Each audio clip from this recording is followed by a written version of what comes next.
Halimbawa, natalo ka ngayon, try ka ng try. Kasi hindi lahat para sa'yo. Baka may nakalaan si God para sa'yo. Siya kahit may itlog siya sa puwet, umuwi pa rin siya. Bumpa ang alpas, kaya pinahanga ako nitong ibon na ito. Ang pagka-derby, nagdadagdag lang ako ng idea. Pagdating, dalawang idea. Tapos bago ilog, dalawang ideal din. Yun na lang, dinadagdag ko sa derby. Tapos pagka yung talagang kita mong malayo na, dinadagdagan ko na nitong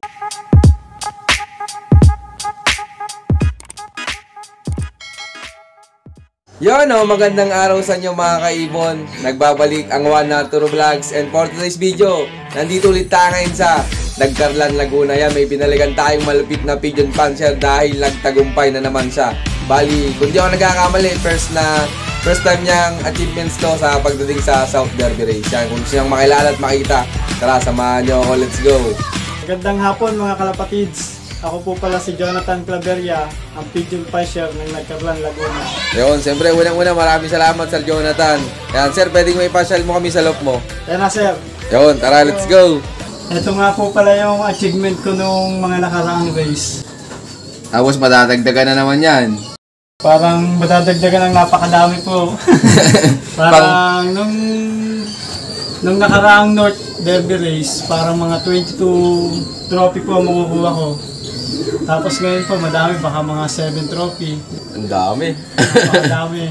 Kaya magpapagawa huli tayo ng lagayan ng trophy para hindi sila mabilis masira. Lupit, tangaline lang ang sakalam. Yan o, ito mga kaibon, nandito tayo ngayon sa kanyang loop. May nadagdag ba ulit dito, sir?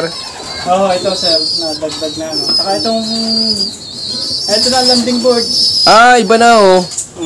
Ito na pala o, landing board. Tapos viewing na rin doon, parang viewing. Tapos di ba dati dito landing board na? Oo. Di binago ko na, ginawa ko ng window dito. Yeah. Tapos yung ng landing board. Di ba dito dati ang pasukan na, landing board to. Ginawa ko na rin dito. Ito, ang dami ng panigurado na naman ng dali to sa pooling. Sana swertehin ulit. Basta healthy ang ibon, kayang-kayang manalo. Ayun. Yun lang ang pinakang alas ko. Sabi ko, pinapanatiling healthy yung aking mga alaga. Ayun. Ay sir, pwedeng malaman yung bloodline nung tumawid mo ngayon ng Tacloban? Ang bloodline nun, itangalain pa rin. Yung pinakang tangalain, yung pinakamatandang tangalain, ipinaris ko sa kanyang apo. Anak na apo. Yung parang si tangalain na tatay, pinaris ko sa kanyang anak noon na nagpagawa ko ng loop. Di pinagparis ko yun, nagkaroon sila ng anak. Tapos yung naging anak nila, pinaris ko pa doon sa pinakang tatay uli. Tapos yun ang anak ito. Ito nga aking nakatawid. Hindi ko nga inaasahan kasi tangalain. Hirap na hirap tumawid ng dagat Kaya hindi porket pang sprinter ang ibon mo, hindi pwedeng hindi natatawid. Talagang swertihan din. Tiwala lang sa alaga. Walang susuko. Yan, pinatunayan ni Sir Jonathan na yung kanyang tangalain is pang South Derby Race din, pantawidan na din ng dagat. Oo, hindi ko siya sinukuhan. Talagang siya na siya. Kasi kahit naman ako hindi naman nalo sa dulo kasi sa mga pooling, fan race, kaya ko na. Parang nanalo na ako sa dulo nun. Ang pag ako'y nakadulo, yun ang pinakang bonus ko. Laki pala ng bonus. Sir, pwedeng makita yung yung nanalo mong ibon. Ayun sa taas, ito po yung nakauwi ko ng Tacloban. Solo Young Bird category. Solo cracker ng Young Bird. Pure tangaline. Ano palang mga nakakutan, Sir Jonathan? First overall siya ng Young Bird.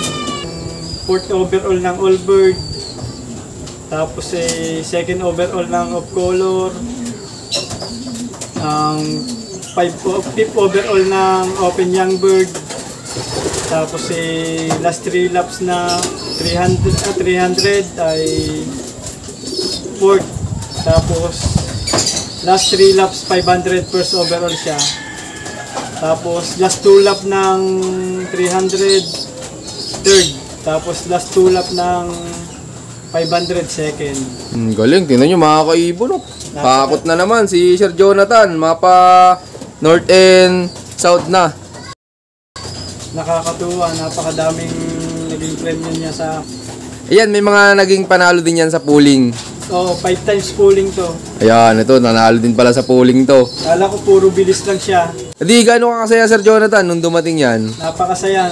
Napatunayan ko na hindi lang pampuling ang aking ibon. Kaya din palang maglong. Lumalayo din pala. Pwede siya sa pulling, pwede siya sa long. Ang tindi nito, mga kaibon.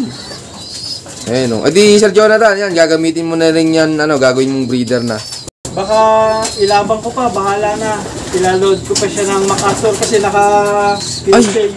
Oo nga, nakasakto pala, nakapang MacArthur to. Naka-pang MacArthur. Idediretso pala ni Sir Jonathan to, abangan natin to. Kasi naandyan na tayo, nakatutok na, na tayo. Try na lang natin. Pag nawala siya, gawa na lang tayo ng iba. Hindi siya para sa atin pag siya nawala. Yun. Pag siya nakauwi, yun, pwede na natin siyang breeder. Oo nga naman, may isa pang bakit hindi Sir? Wala namang mawala. Nakatutok na yung ibon mo dun, baka yun ang bless para sa'yo. Yun na talaga, kaya pinagpalang makauwi siya ng Tacloban, baka may chance siyang makapagpauwi siya ng Naman. Ayan, abangan natin to mga kaibon. Ikakarga pala ng MacArthur race to. Sakto, naka PHA band pa.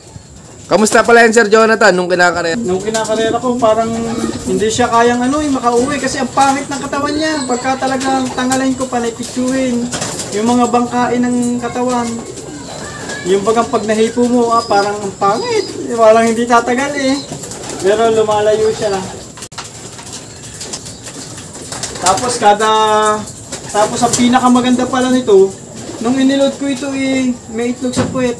Last lap Tacloban, doon ako nito pinahanga. Biro mo, nilod ko siya, may itlog sa puwet. Kaya hindi ko siya na-entry sa mga pooling, side bet, SB, gano'n. Hindi ko siya na-entry.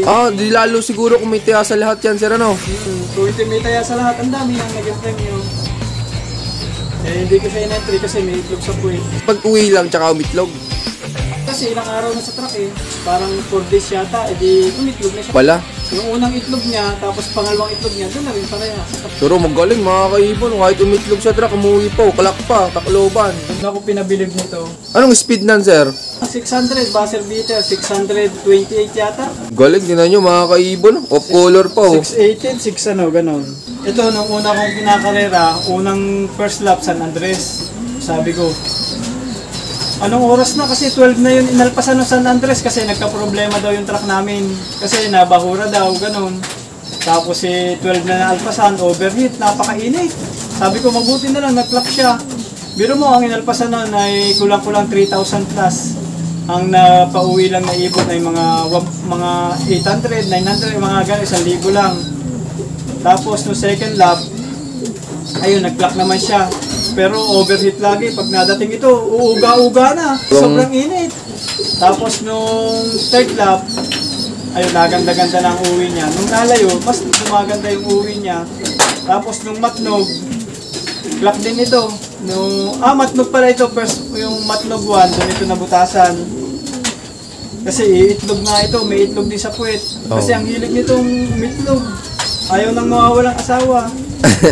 Kahit ihiwalay mo na itlog. Tapos nung matnog 2, ayun, nag-clock na ito.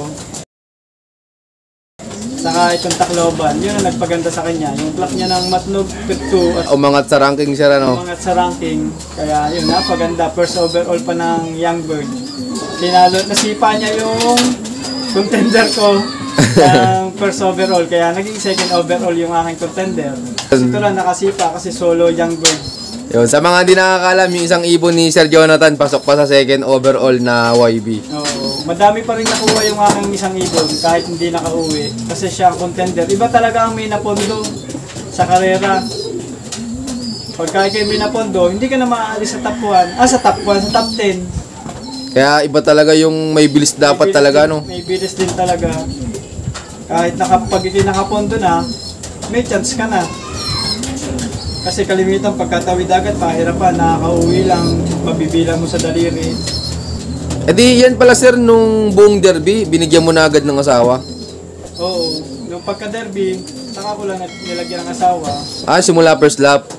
First lap lang. Nung hindi ko siya binibigyan ng asawa Nung training? Nung training pa lang. Ngayon ko lang siya binigyan ng asawa. Tapos hiwalay pa sila, hen at cock. Doon yung cock sa taas, dito yung hen sa baba. Kaso muna, itlog pa rin kapag kayong Kahit halik-halikan lang sila, naitlog pa rin. Itlog sa patuka. Eh di ngayon, hindi mo na binaklas yung asawa niya kasi ikakarga mo ng MacArthur eh. Wala na yung asawa. Nawala nitong nung karga ko ng Tacloban. Ah, hindi na ko yung asawa mismo. Eh di anong balak mo dyan? Kahit naman sino nagiging asawa na, mabilis siyang mamares. Ah, bibigyan mo pa rin ka pares Oo. para sa darating na MacArthur race. Tapos bukod na lang sila, babae at lalaki.